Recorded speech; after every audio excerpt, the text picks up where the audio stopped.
Daddy, one day when I grow up, I want to discover 2 new radioactive elements, learn a whole bunch about the atom, win 2 Nobel Prizes, and settle down with a dashing Frenchman that will one day die in a tragic traffic accident.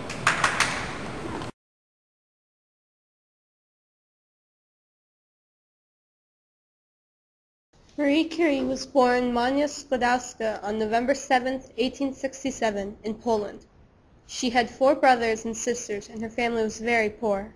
All the Skłodowska children did well in school, but Mania was especially gifted. She went on to study at Sorbonne, the University of Paris. That's when Pierre Curie entered her life. He was her physics and chemistry professor at the University of Paris. So what drew you to Marie?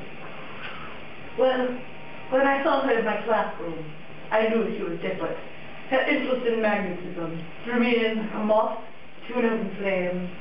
Don't you mean like iron to a magnet? Very.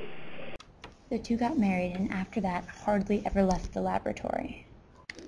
With a new scientific partner and husband, Marie Curie began the work she is best known for. She discovered 2 new elements, radium and polonium. Both were radioactive. So, I heard you did some stuff with elements. Yes. In 1896, I did my thesis on what I later coined to be radioactivity. Oh, really? Yes, I learned that the radioactivity in compounds and elements didn't come from the compounds and materials themselves, but from the atom. It was very smart indeed, just very. Also, I learned that atoms are divisible and they can be broken down. The silly nincompoop scientists of the day, that's not what they thought before I came. That's not very nice. Yes, well, I'm a woman. They weren't nice to me. Of course, I named polonium for Poland, the motherland. And radium? It was radioactive, you insolent child! Marie had a hard time drawing the line between family life and her work.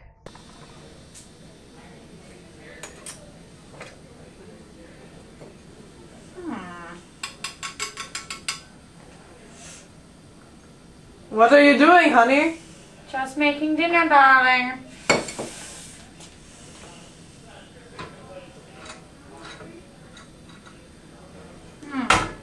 Too much. Not only did her work extend to the kitchen, but also to her children. Every night during their infancy, she would measure their head sizes and record them. She even gave her children radium to use as nightlights.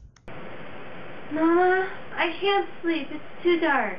Hold on, honey. I'll get you a tube of radium that you can use as a nightlight. It's rather nice. It's got this pretty glowing sensation.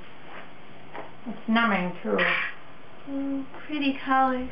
In fact, one of the main causes of death for the Curie family was the nightlight. Unfortunately, this love story ended when Pierre was killed in a tragic traffic accident, but not before they had 2 children, Irene and Eve. Irene quickly took to the lab life, later winning a Nobel Prize, while Eve had other interests. With Pierre's death came scandal, by the way of fake love letters.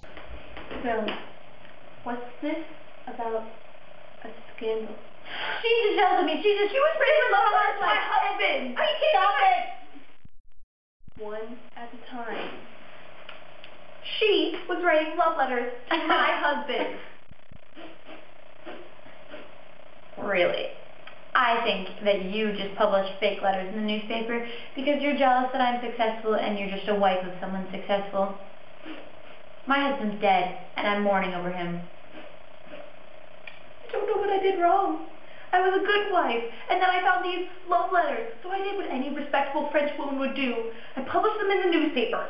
Marie fell gravely ill, but no matter how many doctors she went to, nobody could figure out what the cause was. Later, we learned that Marie died of blood cancer in 1934, caused by the very thing she loved the most, her precious radium.